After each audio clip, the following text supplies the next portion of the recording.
Basketball. Love. Los Angeles. Home. Retirement.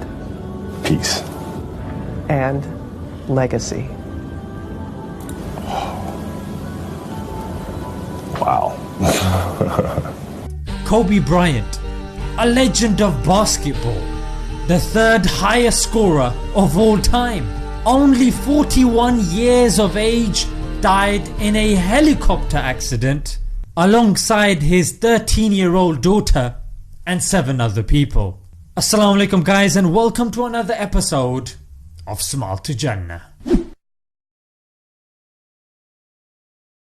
Before we begin, our respects and condolences go to the family during this trying and testing period. What I've learned is to always keep going. Always. You know, there's been times, particularly early in my career, where it just feels like this is the end. But what I've come to find out is that, you know, no matter what happens, the storm eventually ends.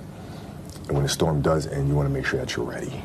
As expected, Kobe's death has affected hundreds and thousands of people worldwide, with 250 tweets per second talking about his achievements, offering their respects and sharing memories from the likes of the ex-president of the United States to even the ex-president of Iran. He has even caused grown men to weep and mourn in public. And what's even more special about this individual is that he has stopped our fast-paced rat race, whatever you want to call it, and you've got people talking about the unpredictability of life and taking the time to appreciate one's family after seeing the relationship Kobe had with his 13-year-old daughter. Whilst all this is happening, the legendary BBC, whilst squandering the taxpayers' money, can't seem to hire staff that can tell the difference between LeBron and Kobe. His list of achievements is long. An all-star, an NBA champion and an Olympic gold medalist. He was unashamedly competitive. Of course these muppets had to apologise in the end, but just goes to show, as this is going on, there's a lot of questions that are plaguing the minds of the people. And to be honest, I was actually inspired by this tweet where the guy actually says, imagine being told that the helicopter is going to crash. What goes through your mind?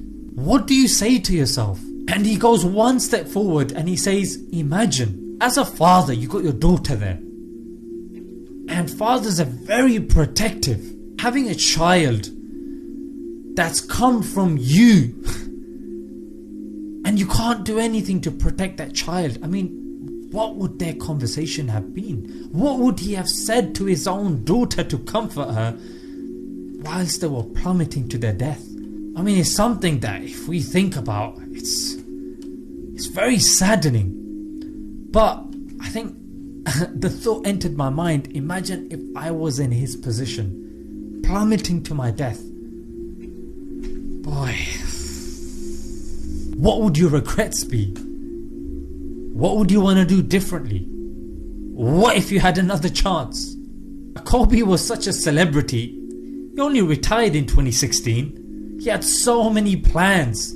I mean, I think the guy even won an Oscar for something as well. He went into film and he flipping did brilliant there as well.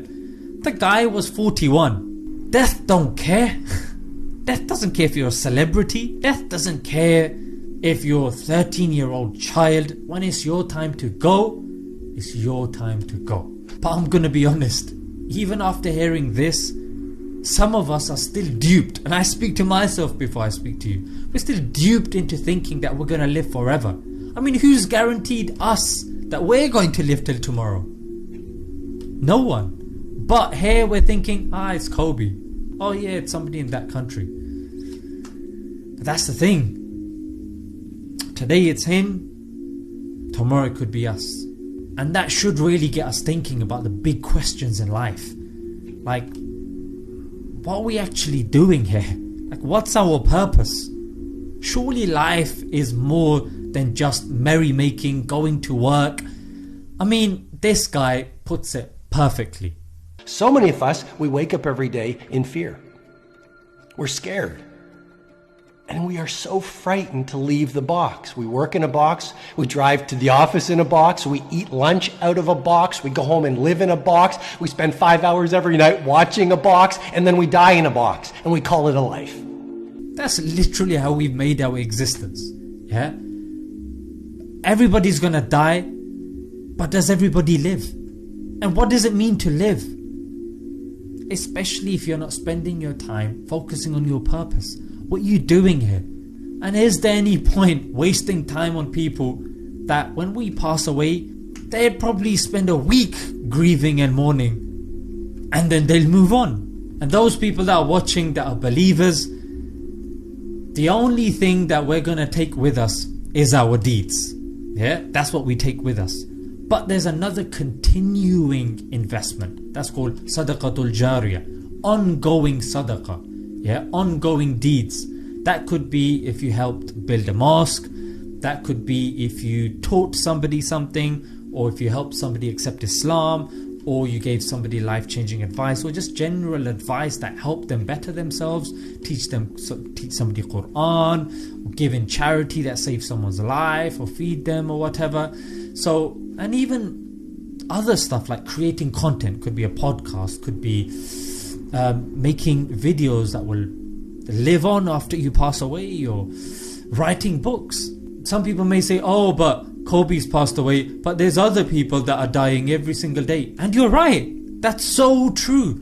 But I guess what makes celebrities' deaths so talked about, because everybody knows them. They know their name, they know about their lives, they have a connection with them. So when they pass away, it's an interesting time for us to open the doors of dialogue. And I'm going to end with this quote, which is, the goal isn't to live forever, but to create something that will. Let's leave it there, guys. Until next time. I encourage you to always be curious, always seek out things you love, and always work hard once you find it. Assalamu alaikum.